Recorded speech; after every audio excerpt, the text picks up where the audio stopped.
شروع اللہ کے نام سے جو بڑا مہربان نہایت رحم والا ہے۔ جو چیز آسمانوں میں ہے اور جو چیز زمین میں ہے سب خدا کی تسبیح کرتی ہے، جو بادشاہ حقیقی، پاک ذات، زبردست حکمت والا ہے۔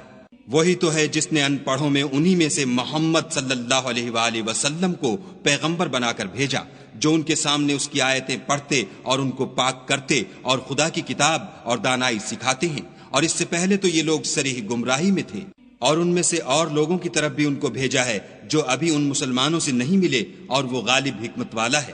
یہ خدا کا فضل ہے، جسے چاہتا ہے عطا کرتا ہے، اور خدا بڑے فضل کا مالک ہے۔ جن لوگوں کے سر پر تورات لدوائی گئی پھر انہوں نے اس کے بارے تعمیل کو نہ اٹھایا، ان کی مثال گدھے کسی ہے جس پر بڑی بڑی کتابیں لدی ہوں۔ جو لوگ خدا کی آیتوں کی تکذیب کرتے ہیں ان کی مثال بری ہے، اور خدا ظالم لوگوں کو ہدایت نہیں دیتا۔ کہہ دو کہ اے یہود، اگر تم کو یہ دعویٰ ہو کہ تم ہی خدا کے دوست ہو اور لوگ نہیں، تو اگر تم سچے ہو تو ذرا موت کی آرزو تو کرو، اور یہ ان اعمال کے سبب جو کر چکے ہیں ہرگز اس کی آرزو نہیں کریں گے، اور خدا ظالموں سے خوب واقف ہے۔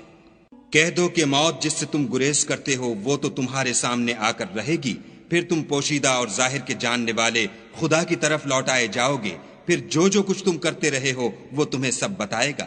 مومنوں، جب جمعے کے دن نماز کے لیے اذان دی جائے تو خدا کی یاد یعنی نماز کے لیے جلدی کرو، اور خرید و فروخت ترک کر دو، اگر سمجھو تو یہ تمہارے حق میں بہتر ہے۔ پھر جب نماز ہو چکے تو اپنی اپنی راہ لو اور خدا کا فضل تلاش کرو، اور خدا کو بہت بہت یاد کرتے رہو تاکہ نجات پاؤ۔ اور جب یہ لوگ سودا بکتا یا تماشا ہوتا دیکھتے ہیں تو ادھر بھاگ جاتے ہیں اور تمہیں کھڑے کا کھڑا چھوڑ جاتے ہیں۔ کہہ دو کہ جو چیز خدا کے ہاں ہے وہ تماشے اور سودے سے کہیں بہتر ہے، اور خدا سب سے بہتر رزق دینے والا ہے۔